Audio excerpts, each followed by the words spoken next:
Okay, हम लोग study करते हैं क्या इफेक्ट होते हैं टोटल इंटरनल रिफ्लेक्शन का, है ना।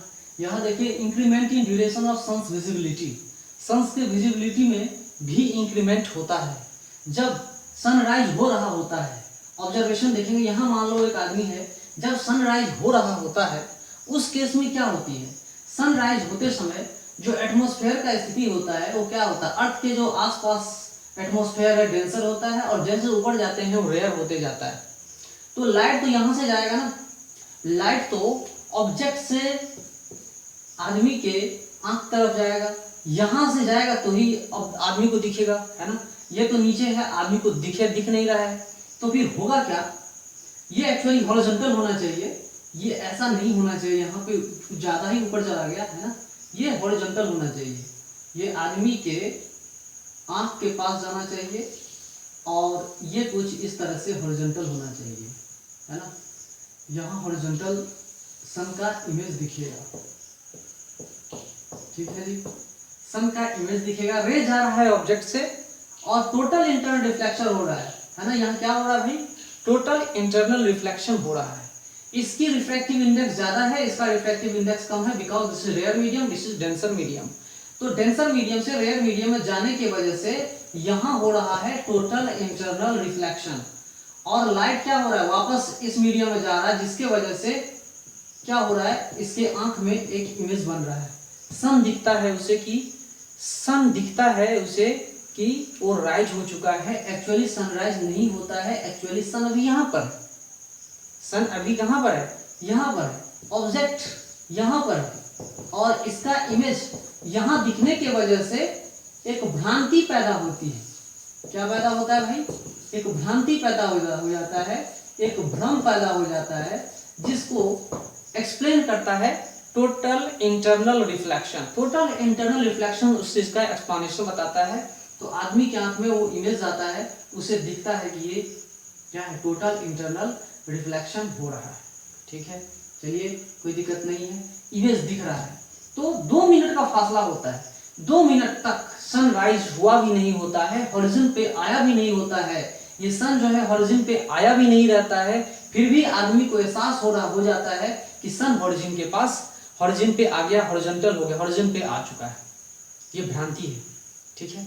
2 मिनट पहले अगर मैं ये कहूं कि सूर्यास्त जो है वो 6 बजे सूर्यास्त होता है, ठीक है, तो कितने बजे दिख जाएगा, ये आपको दिख जाएगा 5:58 पे ही सूर्य महोदय दिख जाएंगे, सूर्य भगवान, सूर्य देवता आपको 5:58 पे ही दिख जाएंगे। 2 मिनट का फासला होता है, 2 मिनट इंक्रीमेंट होता है। तो हम लोग कहाँ से इंक्रीमेंट करके सोचेंगे, 5:58 सोचेंगे, ना कि 6 मिनट सोचेंगे। यही हाल इवनिंग में भी होता है, इवनिंग में भी ये अर्थ के नजदीक वाला पोर्शन डेंसर मीडियम होता है, ऊपर वाला पोर्शन रेयर मीडियम होता है। तो इस केस में भी क्या होता है कि सन यहाँ सेट हो चुका होता है, इसके बावजूद जब इस ऑब्जेक्ट से लाइट आदमी के आंख में जाएगा तो एक इमेज बनाएगा, और इमेज बनाने से यहाँ पे क्या दिखेगा कि अभी सूर्यास्त नहीं हुआ है। 2 मिनट तक, यहाँ भी 2 मिनट मॉर्निंग और इवनिंग में इंक्रीमेंट होता है, 2 मिनट तक उसे कुछ ज्यादा दिखेगा, 2 मिनट एक्स्ट्रा उसे सन दिखाई पड़ेंगे, सूर्य देवता उसको दिखाई पड़ेंगे, ओके। तो इवनिंग और मॉर्निंग दोनों टाइम 2-2 मिनट करके इंक्रीमेंट होता है। तो टोटल कितना हुआ, 4 मिनट्स का क्या होता है, increment in between the sunset and sunrise, 4 minute का इंक्रीमेंट होता है टोटल, अगर हम समझे तो, ठीक है। तो ये होता किसके वजह से है भाई, तो टोटल इंटरनल रिफ्लेक्शन की वजह से होता है। ये कौन से फिनोमेनन की वजह से होता है, this happens only due to total internal reflection की वजह से होता है, ओके। आई बात समझ में, चलिए आगे चलते हैं। अब यहाँ पे हम लोग एक्सप्लेनेशन करेंगे मिरर्स एंड लूमिंग का। किसका एक्सप्लेनेशन करेंगे, ये तो हमें समझ में आ गया, मिरर्स एंड लूमिंग क्या होता है, ठीक है। तो मिरर्स क्या होता है कि मिरर्स को हम लोग बोलते हैं मृग तृष्णा। क्या बोलते हैं भाई, इसको बोलते हैं मृग तृष्णा, ठीक है। ये मृग तृष्णा क्या होता है भाई, मृग तृष्णा क्या होता है, तो मृग मतलब होता है हिरण, और तृष्णा मतलब प्यास। जो हिरण की प्यास होती है उसको हम मृग तृष्णा बोलते हैं। सपोज दैट कोई हिरन जो है रेगिस्तान में जा रही हो, ठीक है, पानी की खोज में, कोई मृग जो है रेगिस्तान में पानी की खोज में जा रही हो, मान लो ऐसे रेगिस्तान में जा रही हो, भयानक बहुत ज्यादा गर्मी हो, गर्मी की वजह से भयानक गर्मी हो, राजस्थान में रेगिस्तान में सहारा थार डेजर्ट में, सहारा डेजर्ट में जो भी डेजर्ट्स हैं वहां पे भयानक गर्मी की वजह से जो अर्थ के नीचे वाले पोर्शन होते हैं, गर्मी की वजह से यहाँ पे एयर क्या होता है, ऊपर चले जाते हैं, तो नीचे वाला पोर्शन हो जाता है रेयर और ऊपर वाला क्या हो जाता है, डेंसर मीडियम हो जाता है। ओके, तो मान लो कि कोई पेड़ है, क्या है, सिंपल एक पेड़ है, पेड़ यहाँ पे खड़ा है, तो पेड़ का एक लाइट आदमी की आंख में जाएगा, हिरन की आंख में जाएगी, दूसरा लाइट क्या होता है, डेंसर से रेयर में होता हुआ हिरन के आंख में पहुंचेगा या आदमी की आंख में पहुंचेगी। तो डेंसर से रेयर में जब होगा तो यहाँ इस केस में टोटल इंटरनल रिफ्लेक्शन होगा। ये अगर नॉर्मल हम ड्रॉ कर दें तो total angle of incidence is equal to angle of reflection, ये हम जानते हैं टोटल इंटरनल रिफ्लेक्शन, जिसके वजह से आदमी को या हिरन को क्या दिखेगा कि इस पेड़ का इमेज यहाँ बन जाता है।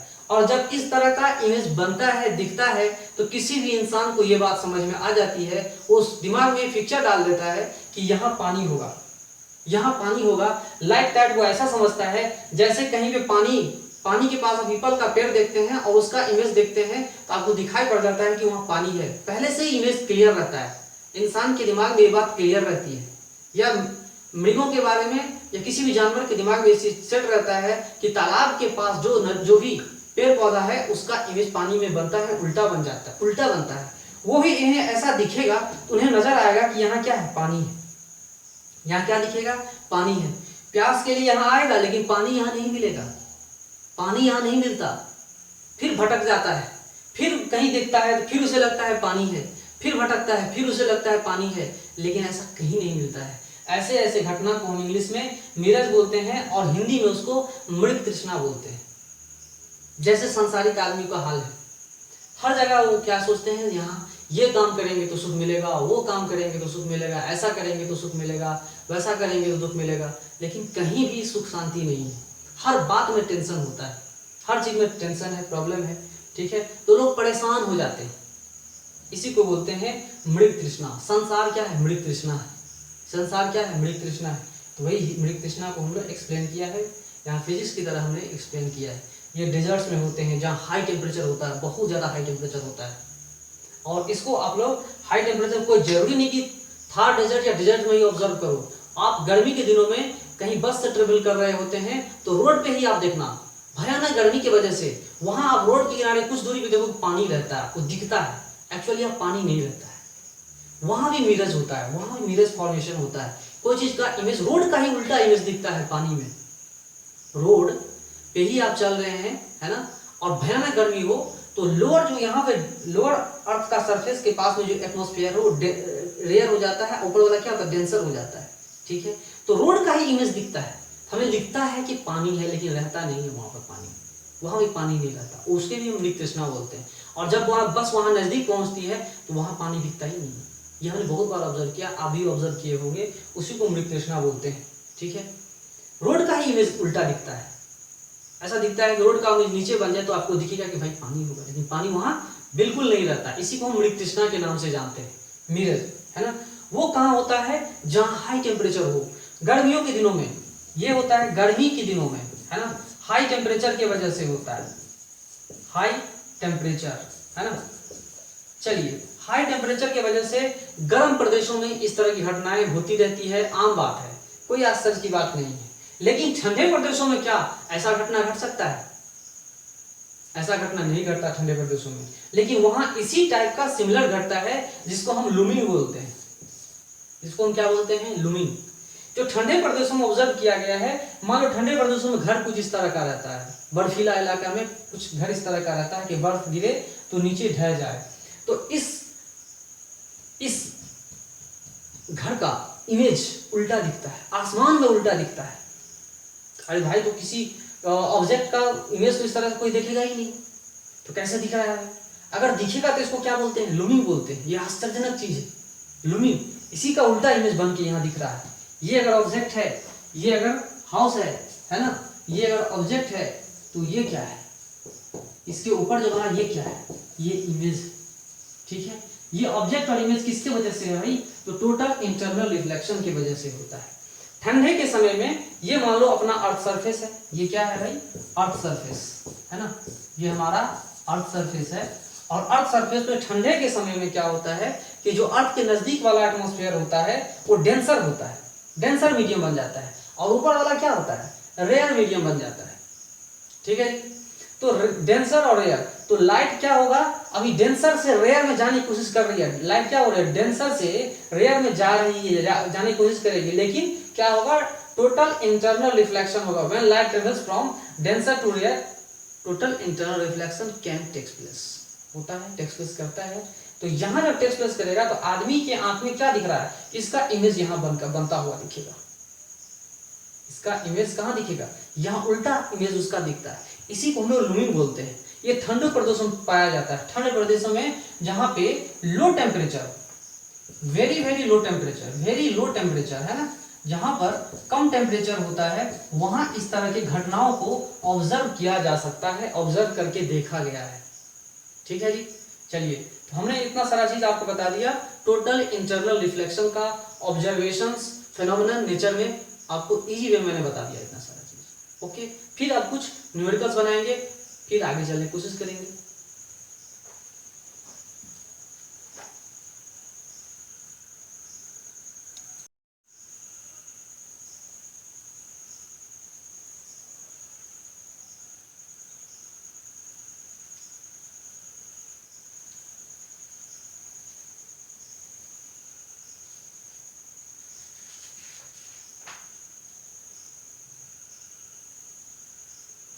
ओके, क्वेश्चन को समझेंगे।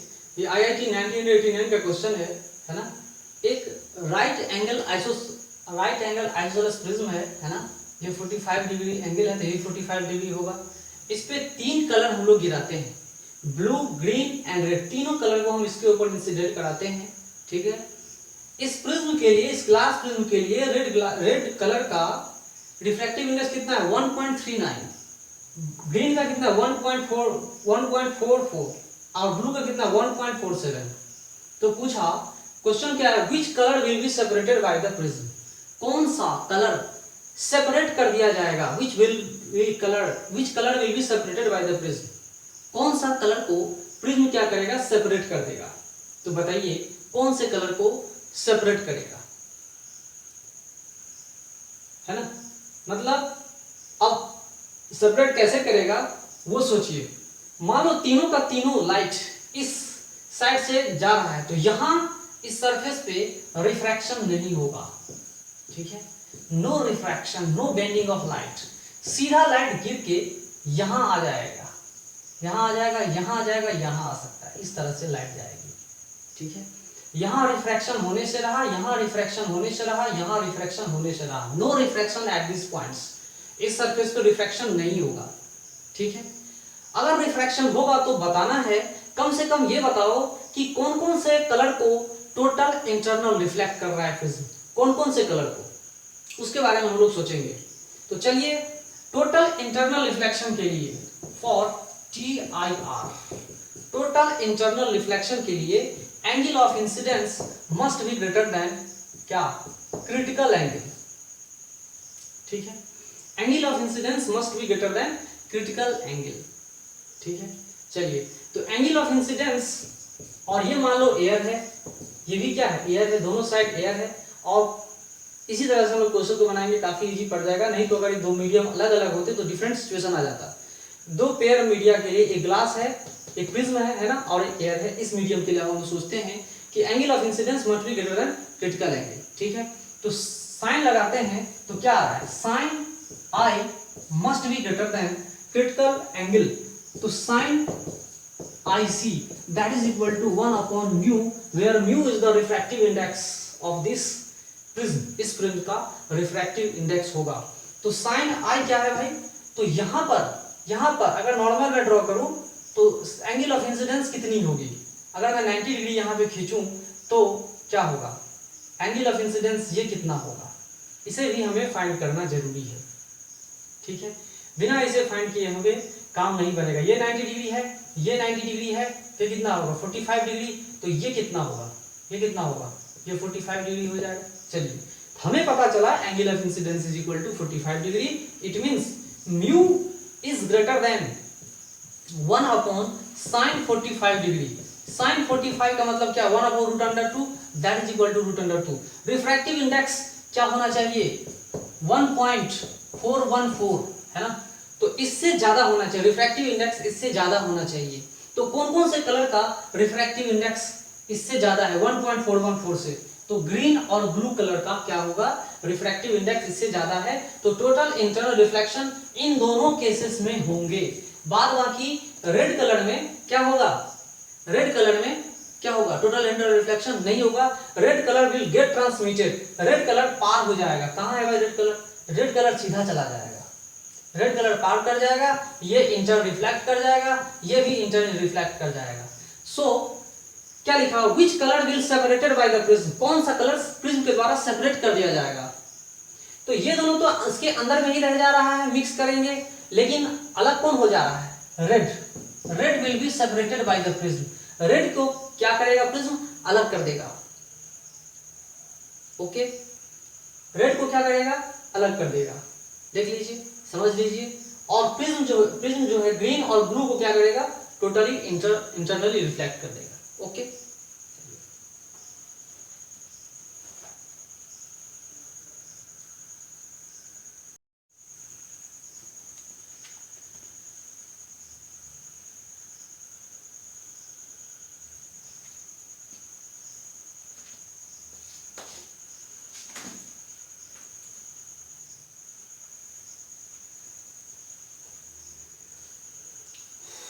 हाय, now we will study about the prism. अब हम लोग पढ़ते हैं प्रिज्म के बारे में।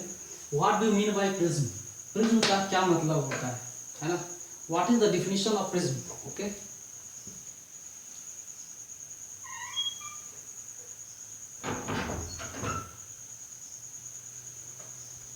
What is the definition of prism, prism का क्या डेफिनेशन होता है, प्रिज्म को हम लोग कैसे डिफाइन करेंगे। तो इसका डेफिनेशन भी आप लोग समझिए, जानिए, जानना जरूरी है। ए ट्रांसपेरेंट मीडियम, ट्रांसपेरेंट मतलब पारदर्शी, जो इसमें लाइट आर पार हो जाए, एक ऐसा मीडियम जो ट्रांसपेरेंट हो, जिससे लाइट आर पार हो जाए। Transparent medium bounded by any number of surfaces, surfaces का नंबर कुछ भी हो सकता है, 3 4 5 6 7 8 9 10 कुछ भी, such that surfaces on which light is incident and reflected are plane and non-parallel। मतलब जिस सरफेस पे लाइट गिर रहा है और जिस सरफेस से लाइट निकल रहा है, वो दोनों के दोनों सरफेसेस क्या होने चाहिए, प्लेन होने चाहिए और नॉन पैरेलल होने चाहिए। दोनों सरफेसेस प्लेन होने चाहिए और नॉन पैरेलल होने चाहिए, एक दूसरे के पैरेलल में नहीं होने चाहिए। अगर पैरेलल में हो जाएंगे तो ग्लास लैब हो जाएंगे। ठीक है जी, तो इस तरह से हम लोग पढ़ रहे हैं। तो ट्रांसपेरेंट, फिर से मतलब समझिए, प्रिज्म का मतलब a transparent medium bounded by any number of surfaces such that surfaces on which light is incident and reflected are plane and non parallel. पहला हम लोग पढ़ेंगे राइट एंगल आइसोसेलेस ट्रायंगल या राइट एंगल प्रिज्म। इसको देखिए, यहाँ पे light गिर रहा है तो यहाँ पे रिफ्रैक्शन नहीं हो रहा है, यहाँ पे रिफ्लेक्शन होगा। तो एक्चुअली करेगा क्या, लाइट यहाँ से यहाँ बेंड करेगा, यहाँ का नॉर्मल भी हम ड्रॉ करेंगे तो रिफ्रैक्शन होकर यहाँ पे ये रिफ्रैक्टेड रे बन जाएगा। ये क्या बन जाएगा, रिफ्रैक्टेड रे। तो चलिए यहाँ पे रिफ्रैक्शन हो रहा है, कोई दिक्कत नहीं है। अगर मैंने लाइट को ऐसे गिराया तो भी रिफ्रैक्ट होगा, कुछ ना कुछ इधर चला जाएगा, कोई दिक्कत नहीं है ना। रिफ्रैक्शन हमने ऐसा किया तो नॉर्मल कहाँ से होगा, है ना, तो नॉर्मल से दूर चला जाएगा। चलिए कोई बात नहीं, है ना। तो ये जो ये प्लेन कैसा है, इंसिडेंट प्लेन, ये प्लेन कैसा है, रिफ्रैक्टिंग प्लेन। दोनों के दोनों क्या होने चाहिए, प्लेन होने चाहिए, प्लेन सरफेस होने चाहिए। और क्या होने चाहिए भाई, प्लेन सरफेस होने चाहिए और नॉन पैरेलल भी होना चाहिए। ओके, चलिए यहाँ देखिए, ये दोनों सरफेस, ये सरफेस कैसा है, इंसिडेंट प्लेन है ना, जहाँ पे लाइट इंसिडेंट गिर रहा है, और ये क्या है, रिफ्रैक्टेड प्लेन, जहाँ से लाइट क्या रिफ्रैक्ट हो रहा है। लेकिन ये दोनों साइड क्या है, प्लेन है और नॉन पैरेलल है। यहाँ देखिए, ये और ये दोनों साइड क्या है, प्लेन है और नॉन पैरेलल है। यहाँ पे इंसिडेंट लाइट इंसिडेंट हो रहा है, यहाँ से रिफ्लेक्ट होकर वापस दूसरे मीडियम में जा रहा है, उसी मीडियम वापस आ रहा है ना। यहाँ देखिए ये दोनों प्लेन क्या है, इंसिडेंट है, और ये क्या है, रिफ्रैक्टेड प्लेन है, और ये दोनों नॉन पैरेलल है। यहाँ देखिए ये भी एक प्रिज्म है, जहाँ पे हमने एंगल ए अगर बनाना होगा तो यहाँ पे इसको हम इंटरसेक्ट करेंगे, जैसे कि यहाँ पे इंटरसेक्ट करवा रहे हैं, तो इससे लाइट आ रहा है और इससे पास हो रहा है, इससे क्या हो रहा है, पास हो रहा है। तो इस केस में भी आप लोग समझ सकते हैं कि ये इंसिडेंट है और ये रिफ्रैक्टेड है, दोनों के दोनों पैरेलल नहीं होने चाहिए, नॉन पैरेलल होने चाहिए और प्लेन होने चाहिए, ठीक है। तो मान लेते हैं इक्विलैटरल प्रिज्म। इक्विलैटरल प्रिज्म का जो मैं कॉन्फ़िगरेशन बता रहा हूँ वो आप देखिए, इक्विलैटरल प्रिज्म कैसा होता है। इक्विलैटरल प्रिज्म का प्रिंसिपल सेक्शन ये है, प्रिंसिपल सेक्शन इक्विलैटरल ये है ना। तो इस साइड भी ये भी इक्विलैटरल होगा, दोनों के दोनों, है ना। ये क्या है, स्क्वायर है। तो इस तरह से हमने आपको दिखाया है इक्विलैटरल प्रिज्म का, जिसका प्रिंसिपल सेक्शन ये है इक्विलैटरल प्रिज्म का, ठीक है। तो एंगल ऑफ प्रिज्म क्या कहलाता है, what do you mean by angle of prism और रिफ्रैक्टिंग एंगल। ये रिफ्रैक्टिंग एंगल या एंगल ऑफ प्रिज्म क्या कहलाता है, angle between faces on which light is incident and from which it is emerges is called angle of prism or refracting angle। जिस angle, वो angle पूछ रहा है, वो angle between incident plane and reflected plane from which the light is incident and reflected respectively is called prism angle, angle of prism और refracting angle। ये angle A, इसमें भी एंगल ए, इसमें ये होगा एंगल ए, ये भी होगा एंगल ए, ये भी बन जाएगा एंगल ए। चलिए कोई बात नहीं है, इतनी बात समझ में हमें आ गई है, कोई दिक्कत नहीं है ना। इसे हम कहते हैं एंगल या एंगल ऑफ प्रिज्म, है ना। एंगल ऑफ प्रिज्म कहलाता है, angle between faces on which light is incident and from which it emerges, ठीक है। लाइट को ऐसे पास नहीं होना चाहिए, ऐसे अगर पास कर गया दोनों साइड क्या होंगे, पैरेलल। ऐसे पास करेगा दोनों साइड पैरेलल हो जाएंगे। तो लाइट को इस तरह से पास नहीं करवाना है, तब प्रिज्म को हम डिफाइन नहीं कर सकते, ठीक है। प्रिज्म नहीं कहलाएगा, वो बन जाएगा ग्लास स्लैब, ठीक है। यहाँ अगर लाइट इस तरह से पास करवाएंगे तो ग्लास स्लैब बन जाएगा। अगर ये दोनों पैरेलल है, लाइट पास करेगा तो ग्लास स्लैब बन जाएगा, जो अभी हमें नहीं पढ़ना है, ओके। लाइट जो इंसिडेंट होगा और जिससे निकलेगा, दोनों के दोनों क्या होने चाहिए, प्लेन और नॉन पैरेलल होने चाहिए। इस चीज को आप लोग समझिए, that is called the prism, उसे हम प्रिज्म कहेंगे, ठीक है। अब हम लोग चलेंगे एंगल ऑफ डेविएशन। इसमें एंगल ऑफ डेविएशन भी पढ़ेंगे, प्लस रिफ्लेक्शन में भी एंगल ऑफ डेविएशन क्या होता है उसे भी पढ़ेंगे, और यहाँ भी पढ़ेंगे एंगल ऑफ डेविएशन, ओके।